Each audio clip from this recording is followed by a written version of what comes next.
যারা মসজিদুল হারাম থেকে পশ্চিম দিকে আসেন তারা পূর্ব দিকে ফিরলে মসজিদুল হারামের দিকে ফিরা হয়, এরকম উত্তর দক্ষিণ। থেকে মসজিদুল হারাম উত্তর দিকে, মদিনা মুনাওয়ারা থেকে মসজিদে হারামের দিকে ফিরতে হলে কোন দিকে ফিরতে হয়? দক্ষিণ দিকে, উত্তর দিকে ফিরতে হয়। মানে মসজিদে হারাম উত্তর দিকে মদিনা মুনাওয়ারা থেকে, তো মদিনাবাসী কেবলামুখী হওয়ার জন্য কোন দিকে ফিরে? উত্তর দিকে ফিরে। এইভাবে মসজিদুল হারামকে কেবলা বানিয়ে নামাজ আদায় করা ফরজ। নামাজের ফরজগুলোর মধ্যে তাকবীরে তাহরিমার আগেই যে ফরজগুলো, শর্তগুলো, একটা বড় শর্ত কি? কেবলামুখী হওয়া। কি হওয়া? কেবলামুখী। কোন দিকে, কোনটা কেবলা, এটা কে ঠিক করবেন? আল্লাহ তাআলা। কে ঠিক করবেন? আল্লাহ।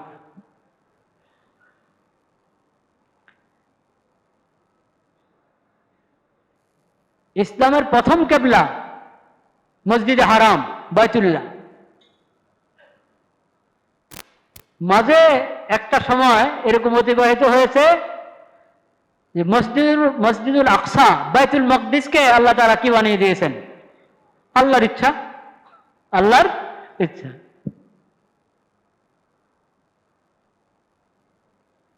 নবী করিম সাল্লাল্লাহু আলাইহি ওয়াসাল্লাম যখন মদিনা মুনাওয়ারা আসলেন হিজরত করে, তখন মসজিদে আকসা বা বাইতুল মকদিস একই কথা, এর দিকে ফিরে কি পড়তেন? নামাজ পড়তেন, নামাজ আদায় করতেন।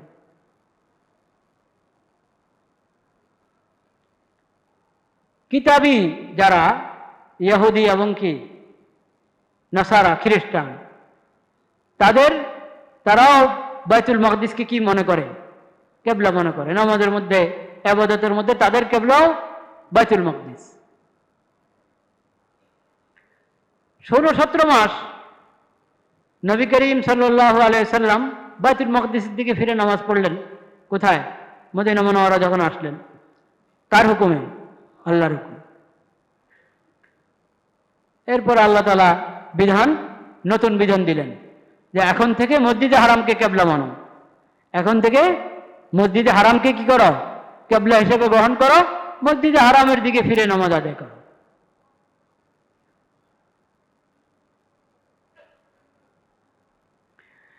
এই নতুন বিধান যখন আসলো, তখন ইহুদি নাসারারা সুযোগ পেল। সুযোগই তো লেগে থাকে। কেমনে? ইসলাম পছন্দ হয় না, ইসলামের নবীকে পছন্দ করে না, কোরআন পছন্দ করে না, অথচ তাদের নবী তাদের কাছ থেকে স্বীকারোক্তি নিয়েছিল, ওয়াদা নিয়েছিল, আখিরি নবীর আগমন যখন হবে তখন আখিরি নবীর উপর ঈমান আনবে, তার উম্মতের মধ্যে প্রবেশ করবে, তার শরীয়ত গ্রহণ করবে, তার প্রতি হেদায়েতের যে কিতাব কোরআন অবতীর্ণ হবে সেই কোরআনের প্রতি ঈমান আনবে। এটা তাদের নবী তাদেরকে শিক্ষা দিয়ে গিয়েছে। কিন্তু তারা হিংসা বিদ্বেষের কারণে কোরআনের প্রতি ঈমান আনে নাই, আখিরি নবী হযরত মুহাম্মদ মুস্তাফা সাল্লাল্লাহু আলাইহি ওয়াসাল্লামের প্রতি ঈমান আনে নাই। যারা সৌভাগ্যবান তারা এনেছে, আব্দুল্লাহ ইবনে সালাম সহ অনেকে এনেছে, কিন্তু অনেক, বরং অধিকাংশ ইহুদি নাসারা ঈমান আনে নাই। কিন্তু তারা নিশ্চিত জানতো, এই আজকের এই পাড়ার মধ্যেই গতকাল যেটা শুনলেন তারাবিতে, যে পাড়া ওখানেই তো আছে, ইয়ারিফুনাহু কামা ইয়ারিফুনা আবনাআহুম। এই ইহুদি নাসারারা নিজের সন্তানদেরকে যেমন চিনে যে আমার সন্তান, তারা আখিরি নবীকে তেমনই চিনে যে এই নবী তিনি যার খোঁজখবরি তাওরাতে এসেছে, যার খোঁজখবরি ইনজিলে এসেছে, যার বিষয়ে সতর্ক করে গেছেন আমাদেরকে আমাদের নবীরা, ভবিষ্যৎবাণী করে গেছেন আমাদের নবীরা। তারা জানতো ইহুদি নাসারারা। তারপরও হিংসার কারণে কি আনে না ঈমান? হঠকারিতা করে কি আনে না ঈমান? আনে না। তো ওরা বলা শুরু করলো, এতদিন পড়লো বাইতুল মকদিসের দিকে ফিরে নামাজ, হ্যাঁ, এখন আবার শুরু করেছে মসজিদে হারামের দিকে ফিরে। মা আল্লাহু মান কিবলাতিহিমুল্লাতী কানু আলাইহা। একদিন এদিকে একদিন ওদিকে, কি তামাশা!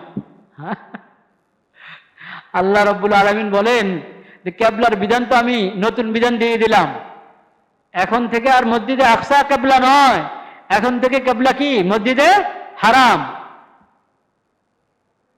এখন এই বিধান আসতে না আসতে দেখবা তারা সমালোচনা শুরু করবে।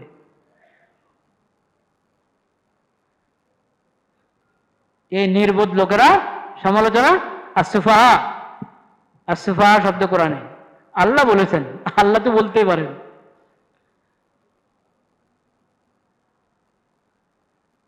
এই নির্বোধ লোকেরা, এটা আমাদের ভাষা না, আমরা মুসলিমরা বলছি না। আল্লাহ যিনি খালেক মালিক, ইহুদি নাসারাদের খালেক মালিককে আলাদা কাও না? আল্লাহ রাব্বুল আলামিন, আল্লাহ বলেছেন। কারণ অন্যায় প্রশ্ন উত্থাপনকারী সে কি বুদ্ধিমান হয়? বুদ্ধিমান ব্যক্তি অহেতুক প্রশ্ন করে না, অনর্থক প্রশ্ন করে না, অন্যায় প্রশ্ন করে না। অন্যায় আপত্তি তোলা এটা বুদ্ধিমান মানুষের কাজ না, এটা মনে রাখতে হবে। এখান থেকে শিক্ষা গ্রহণ করতে হবে। অন্যায় প্রশ্ন, আরে বিধানদাতা আল্লাহ তাআলা, শরীয়ত দাতা কে? আল্লাহ রাব্বুল আলামিনের হুকুমে তো এতদিন বাইতুল মাকদিসের দিকে ফিরে নামাজ পড়েছিলে, সে আল্লাহ এখন হুকুম করছেন যে না, এখন থেকে কেবলা কি? মসজিদে হারাম। কিয়ামত পর্যন্তের জন্য এখন কেবলা কি? মসজিদে হারাম। তো এখন মসজিদে হারামের দিকে ফিরে নামাজ পড়বে। আগের কেবলা তো আল্লাহর হুকুমে ছিল, এই নতুন কেবলা কার হুকুমে? আল্লাহর হুকুমে। তাহলে প্রশ্ন কেন? কেন আপত্তি তুলছ খামাখা? আল্লাহ বলেন, কুল লিল্লাহিল মাশরিকু ওয়াল মাগরিব ইয়াহদি মান ইয়াশা আল্লাহু মান ইয়াশা ইলা সিরাতিম মুস্তাকিম। পূর্ব দিক, পশ্চিম দিক, উত্তর দিক, দক্ষিণ দিক, সব দিকের খালেক কে? আল্লাহ। মালিক কে? আল্লাহ। মসজিদে আকসার মধ্যে বরকত রেখেছেন কে? মসজিদে হারামের মধ্যে বরকত রেখেছেন কে? আর হেদায়েতের প্রথম কেন্দ্র হিসেবে আল্লাহ তাআলা কোন ঘর বানিয়েছিলেন? বাইতুল্লাহ, কাবা, বাইতুল্লাহ। তা আল্লাহ তো জানেন কোনটাকে কেবলা বানাবেন। এতদিন আল্লাহ ওটার হুকুম দিয়েছেন, এখন আল্লাহ এটার হুকুম দিচ্ছেন। বাস, আল্লাহর হুকুম এসেছে, এটা পালন করো, মানো। ইয়াহদি মান ইয়াশাউ ইলা সিরাতিল মুস্তাকিম। আল্লাহ যাকে চান সিরাতে মুস্তাকিমের দিকে কি? রাস্তা দেখাবেন।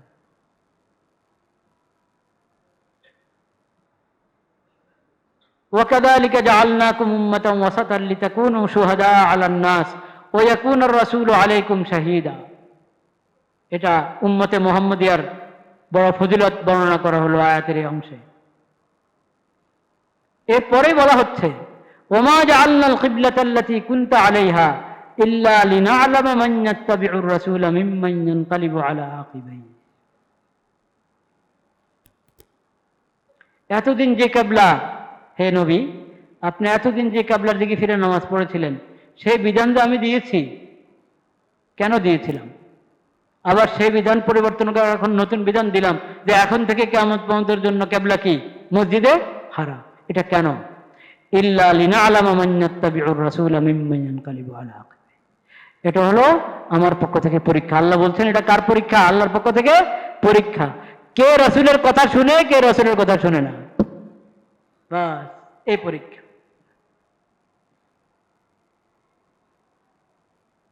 কে রসুলকে, আল্লাহর রসুলকে কে অনুসরণ করে, কে অনুসরণ করে না, কে রসুলের আনুগত্য করে, কে করে না, এই পরীক্ষার জন্য এই বিধান দেওয়া হয়েছে। এই পরীক্ষার জন্য বিধান দেওয়া হয়েছে। মানুষ কি কেবলা নিয়ে দলাদলি করে, অন্যায় পক্ষপাত করে, না আল্লাহর বিধান মানে? এটা আল্লাহ দেখতে চাচ্ছেন। রসুলের আনুগত্য করে না রসুলের কথা শুনে না, আল্লাহ দেখতে চাচ্ছেন। খেয়াল করেন বিষয়টা। এই যে বাইতুল মাকদিস, নবী করিম সাল্লাল্লাহু আলাইহি সাল্লাম ইব্রাহিম আলাইহিস সালামের মতো, নূহ আলাইহিস সালামের মতো বাইতুল্লাহর দিকে তো নামাজ পড়তেন, মসজিদে হারামের দিকে। মদিনা মুনাওয়ারা আসার পর বা আসার কিছুদিনের আগে, যখনই নতুন তখনের জন্য নতুন, মসজিদে আকসার দিকে ফিরো, এই যে বিধান, এটা কোরআনের আয়াতে এই বিধানটা এসেছে না নবীজির হাদিসের মাধ্যমে এসেছে? নবীজির হাদিসের মাধ্যমে এসেছে। নবীজির হাদিসের মাধ্যমে এসেছে বিধানটা, নবীজির হাদিসের মাধ্যমে এসেছে। আবার 16-17 মাস বাইতুল মাকদিসের দিকে নামাজ পড়ার পর যে নতুন বিধান আসলো যে এখন থেকে কিবলা মসজিদে হারাম, কোরআনের বাণী থেকে বোঝা যায় এটাও হাদিসের মাধ্যমে এসেছে। প্রথমে বিধানটা হাদিসের মাধ্যমে এসেছে, এরপরে আল্লাহ তাআলা কোরআনের এই আয়াতগুলো অবতীর্ণ করেছেন। খেয়াল করে শুনেন, এটা পরীক্ষা। আমার রসুল যখন কোরআনের আয়াত শোনায় তখনই তোমরা রসুলকে মানো না, যখন রসুল নিজে বাণী পেশ করেন, হাদিস পেশ করেন, সুন্নাহ পেশ করেন, আমল করিয়ে দেখান, তখনও রসুলকে মানো। খালি কোরআনের আয়াত শোনালে মানবা রসুলকে, রসুল হাদিস শোনালে মানবা না? ঈমান থাকবে? রসুল যখন কোরআনের আয়াত শোনান তখন যখন রসুল, যেমন রসুলকে মানা জরুরি, রসুল যখন হাদিস শোনান, সুন্নাহ শোনান, আমল করে দেখান, তখনও রসুলকে মানা জরুরি। রাসূলুল্লাহ সাল্লাল্লাহু আলাইহি ওয়াসাল্লাম কোরআনের আয়াত শোনালে বললেন আমান্না, আর যখন রাসূলুল্লাহ সাল্লাল্লাহু আলাইহি ওয়াসাল্লাম আল্লাহর পক্ষ থেকে হাদিস শোনাবেন, কোরআনের আয়াত না হাদিস, রাসূলুল্লাহ হাদিসে যা বলেন সেটা আল্লাহর পক্ষ থেকে বলেন না নিজের থেকে বলেন? আল্লাহর পক্ষ থেকে বলেন। তো রাসূলুল্লাহর হাদিস, রাসূলুল্লাহর সুন্নাহ, রাসূলুল্লাহর বাণী, ওটাও আল্লাহর পক্ষ থেকে, ওটাও ওহীর একটা প্রকার। সেটার উপরে যদি ঈমান না আনা হয়, সেটা যদি না মানা হয়, তাহলে ঈমান সাব্যস্ত হবে না। কোনার রাসূলুল্লাহ সাল্লাল্লাহু আলাইহি ওয়াসাল্লামের প্রতি ঈমান সাব্যস্ত হতে হলে রসুলের দেওয়া কোরআন মানা যেমন জরুরি, রসুলের দেওয়া হাদিস ও সুন্নাত মানাও কি জরুরি। আল্লাহ পরীক্ষা করতে চাচ্ছেন। সরাসরি কোরআনের আয়াতের মাধ্যমে বিধান পেলে রাসূলুল্লাহর হাতে, তখন মানবে। আর রাসূলুল্লাহর হাতে বিধান পাচ্ছ, সেটাও তো শরীয়তের বিধান, আল্লাহর বিধান, আয়াত না হোক, সরাসরি কোরআনের আয়াত না, রাসূলুল্লাহ বিধান পেশ করছেন আল্লাহর পক্ষ থেকে, তখন রাসূলুল্লাহকে মানো কিনা ওটা আল্লাহ দেখতে চাচ্ছেন। যারা মানে না তারা ফেল, তারা কি? আর যারা মানে তারা কি? পাস। আজকাল সমাজে যারা আছে, রাসূল করিম সাল্লাল্লাহু আলাইহি ওয়াসাল্লাম আল্লাহর পক্ষ থেকে যে কোরআন দিয়ে গেলেন, তারা দাবি করে তারা নাকি কোরআন মানে, এবং নিজেদের নামও রেখেছে আহলে কোরআন, কিন্তু রাসূলুল্লাহর হাদিসের উপরে তাদের বিশ্বাস নাই। রাসূলুল্লাহ সাল্লাল্লাহু আলাইহি ওয়াসাল্লাম যে শরীয়ত আল্লাহর পক্ষ থেকে দিয়ে গেছেন, এই ইসলামী শরীয়তের প্রতি তাদের ঈমান নাই। ওরা কি মুসলমান? ওরা কি মুমিন? মনে রাখবেন, পরীক্ষা। ইল্লা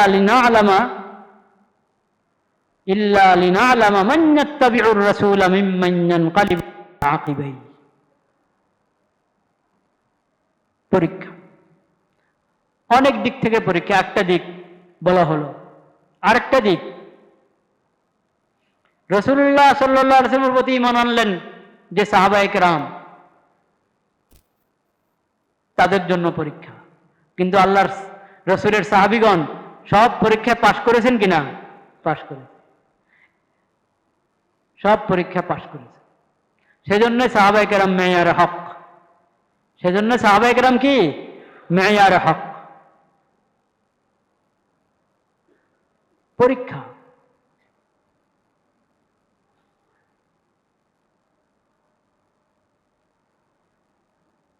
কি পরীক্ষা? ইহুদি নাসারা তারা তো খুশি যে আরে দেখি মুহাম্মদ সাল্লাল্লাহু আলাইহি সাল্লাম আমাদের যে কিবলা বাইতুল মাকদিস থেকে ফিরে কি নামাজ পড়ছে, খুশি। এখন আল্লাহ নতুন বিধান দিয়ে দিলেন, তাদের জন্য পরীক্ষা। তাদের জন্য কি পরীক্ষা? মসজিদে আকসার জায়গায় এখন মসজিদে হারামের দিকে ফিরে নামাজ পড়ার আমল শুরু করেছেন, এই বিধানের কথা শোনাচ্ছেন, এই বিষয়ে কোরআনের আয়াত শোনাচ্ছেন, আল্লাহর বিধান শোনাচ্ছেন। এখন এই নবীর উপরে তোমরা ঈমান আনো কিনা এটা দেখা যাবে। এতদিন তো নবীর প্রশংসা করতে, ভালোই তো, আমাদের কেবলা মতো চলে। এখন যখন মসজিদে হারামকে আল্লাহর পক্ষ থেকে কেবলা ঘোষণা করা হলো, এখন এই নবী ভালো, এখন যদি এই নবীকে ভালো মনে করো, নবীর প্রতি ঈমান আনতে পারো, তাহলে পরীক্ষা পাস। হ্যাঁ, তাহলে পরীক্ষা পাস। যারা অভ্যস্ত ছিল এতদিন মসজিদে হারামের দিকে নামাজ পড়তো, যখন মসজিদে আকসা কিছুদিনের জন্য হলো, তাদেরও কষ্ট হয়েছে, কিন্তু কোন সাহাবী কষ্ট হলো কি করেন নাই, বিধান লঙ্ঘন করেন নাই। অনুকরণ অনুসরণের মধ্যে, আনুগত্যের মধ্যে তারা কি পাস। এটাই হলো শিক্ষা আল্লাহর, যে আল্লাহর বিধান যখন এসে গেছে, এরপরে আমার মনে কেমন লাগে এটা আমি দেখব না, আমার ভালো লাগে না খারাপ লাগে এটা আমি দেখব না। ভালো লাগা খারাপ লাগার মানদণ্ড আমার মন না, আমার খেয়াল খুশি, এটা ভালো মন্দের মানদণ্ড না। ভালো মন্দের মানদণ্ড হলো কোরআন, রাসূলুল্লাহর সিরাত, রাসূলুল্লাহর শিক্ষা সাল্লাল্লাহু আলাইহি ওয়াসাল্লাম। এটা নিতে হবে কোরআন থেকে। আমার কাছে ভালো লাগে, আমার কাছে ভালো লাগে না, আমার মনে মানে না, আমার মনে মানে না, ওটা হলে না আমার কাছে ভালো লাগতো। আমার মনে মানে না, আমার কাছে ওটা ভালো লাগে, এটা ভালো লাগে না, আমার গুরুর কাছে এটা ভালো লাগে, এটা ভালো লাগে না, হ্যাঁ, বিশ্ব মোড়লদের কাছে এটা ভালো লাগে, ওটা ভালো লাগে না, এগুলো মানদণ্ড না। মানদণ্ড কোরআন, মানদণ্ড নবী করিম সাল্লাল্লাহু আলাইহি ওয়াসাল্লামের সিরাত, মানদণ্ড নবীজির হাদিস। বলেন সুবহানাল্লাহ। আল্লাহ কথাটা বলেছেন। আল্লাহ পরীক্ষা করতে চান, তোমরা কি আল্লাহর বিধান মানো, নবীজির তরিকা মানো, না নিজের মনচাহি জিন্দেগি ভালোবাসো, কোনটা? ওয়ামা জাআলনাল কিবলাতাল্লাতী কুনতা আলাইহা ইল্লা লিনা'লামা মান ইয়াত্তাবি'ুর রাসূলা মিম্মান ইয়ানকালিবু আলা আকিবাইহি ওয়া ইন কানাত লাকাবীরাতান ইল্লা আলাল্লাযীনা হাদাল্লাহ ওয়া ইন কানাত লাকাবীরাতান। এটা আনুগত্য, নিজের রুচি, নিজের অভিরুচি, এর বিপরীতে যখন আল্লাহর বিধান এসে যাবে, ওই বিধানের সামনে মাথা নত করা, ওটাকে স্বতঃস্ফূর্তভাবে মেনে নেওয়া, এটা হলো মুমিনের কাজ। এটা হলো কি মুমিনের কাজ, মুসলিমের কাজ। তো দ্বিতীয় পারার একবারে প্রথম পৃষ্ঠার প্রথম যে আয়াতগুলো, ওখান থেকে যে শিক্ষাগুলো আমরা নেওয়ার মতো, সব শিক্ষাই নিতে হবে। যে শিক্ষাগুলো এখানে রয়েছে, হ্যাঁ, ওগুলোর মধ্যে একটা শিক্ষার আমরা আলোচনা করলাম। আল্লাহ তাআলা আমাদেরকে বুঝার এবং আমল করার তৌফিক দিন।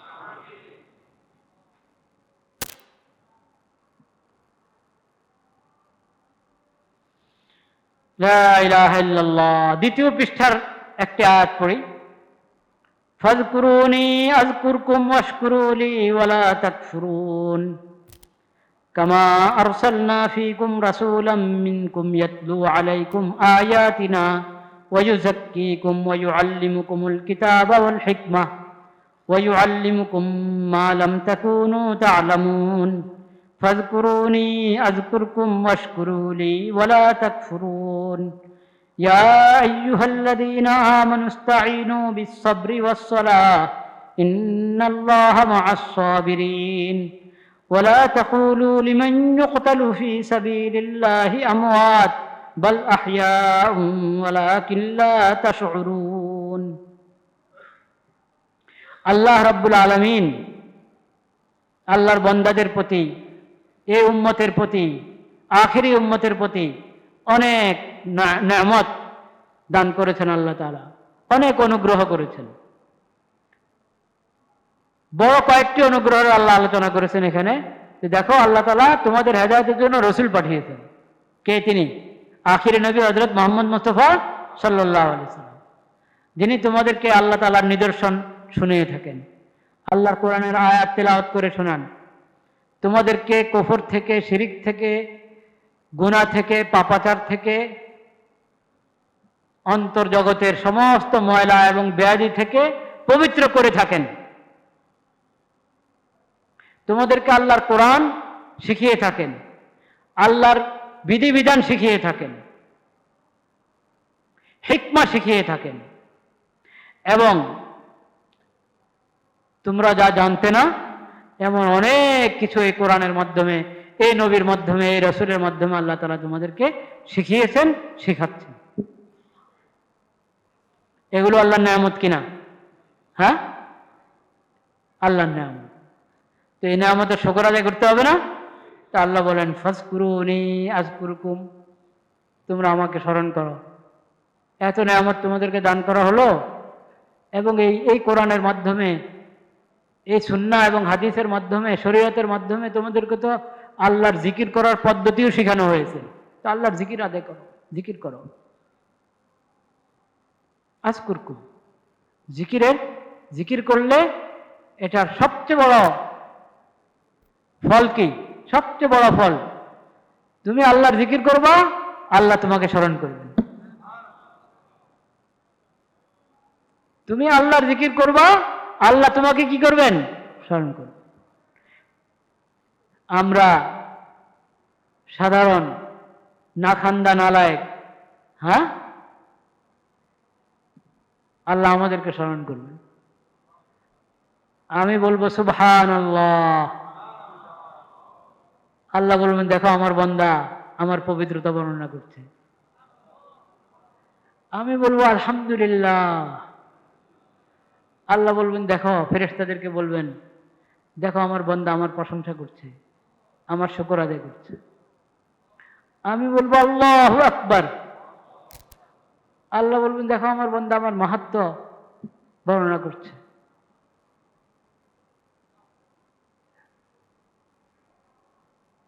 আপনি দোয়ার মাধ্যমে আল্লাহকে স্মরণ করবেন, আল্লাহ আমাদেরকে ক্ষমা করে দেন, আমাদেরকে রমজানের খায়ের বরকত দান করেন। হ্যাঁ, আল্লাহ ফেরেশতাদেরকে বলবেন দেখো আমার বান্দা কি চাচ্ছে আমার কাছে, আমি সব দিয়ে দিলাম তাদেরকে। ফাজকুরুনি আযকুরকুম, তোমরা আমার জিকির করো, আমি তোমাদেরকে স্মরণ করব। তুমি জিকির করবা, আমি আল্লাহকে স্মরণ করব, জিকিরের একটা বাক্য উচ্চারণ করব, জিকিরের একটা আমল করব, আল্লাহ কতভাবে আমাকে স্মরণ করবে, কতভাবে। আমল নামার ফেরেশতাকে বলবেন এটা লেখো, আমার বান্দা নেক আমল করেছে এটা লেখো।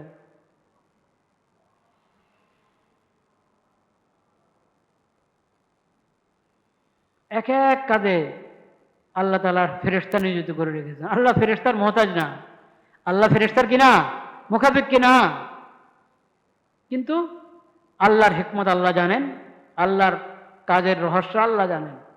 এক এক কাজের জন্য অনেক অনেক ফেরেশতা আল্লাহ নিয়োজিত করে রেখেছেন। বান্দা একবার আল্লাহ জিকির করে, আল্লাহ রাব্বুল আলামিনের হুকুম ঊর্ধ্ব জগতে, নিম্ন জগতে, সব জায়গায় আল্লাহর হুকুম কি হয়ে যায়? চালু হয়ে যায় এই বান্দার প্রতি, যে আল্লাহকে কি করলো? স্মরণ করল।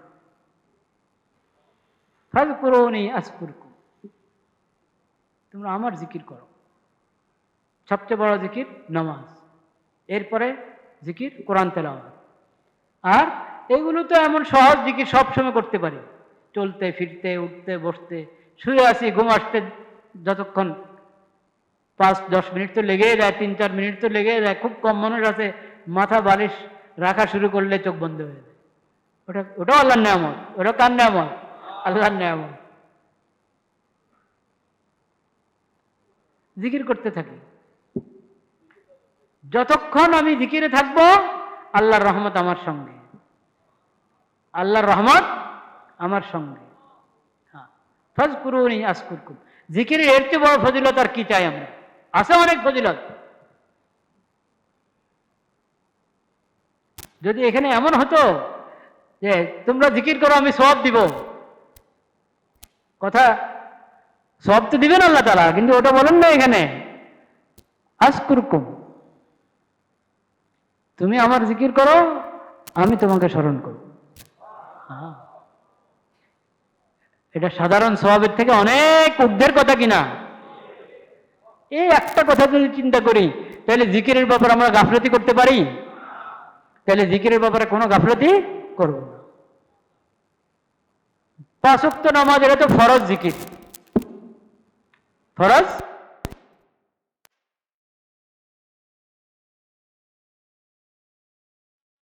নেক আমল ফরজ করেছেন, এই ফরজ নেক আমলগুলোর স্মরণ রাখা, এই ফরজগুলো স্মরণ রাখা, এটা জিকির কিনা? জিকির। গুনাহ থেকে বেঁচে থাকা, এটা জিকির কিনা? আল্লাহকে স্মরণ করলে গুনাহ করতে পারে বান্দা? শয়তানের ধোঁকা ওয়াসওয়াসা আসে, হ্যাঁ, কত শয়তান কতভাবে ধোঁকা দেয়, গুনার মধ্যে ফেলে দেয়। তখন যদি শক্ত হয়ে, আরে আল্লাহ দেখছেন, আল্লাহ নারাজ হবেন, বান্দা যদি তখন শক্ত হয়ে যায়, গুনাহ হবে? হবে না।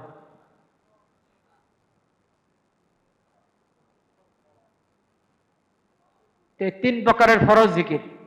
5 ওয়াক্ত ফরজ নামাজ আদায় করা, আল্লাহ যত নেক আমল ফরজ করেছেন ওগুলো আদায় করা, আল্লাহ যা হারাম করেছেন ওগুলো থেকে বেঁচে থাকা, গুনাহ থেকে। এই 3 প্রকারের জিকির হলো ফরজ জিকির। এই ফরজ জিকিরের ব্যাপারে কোনো অবহেলা আমরা করবো না ইনশাআল্লাহ।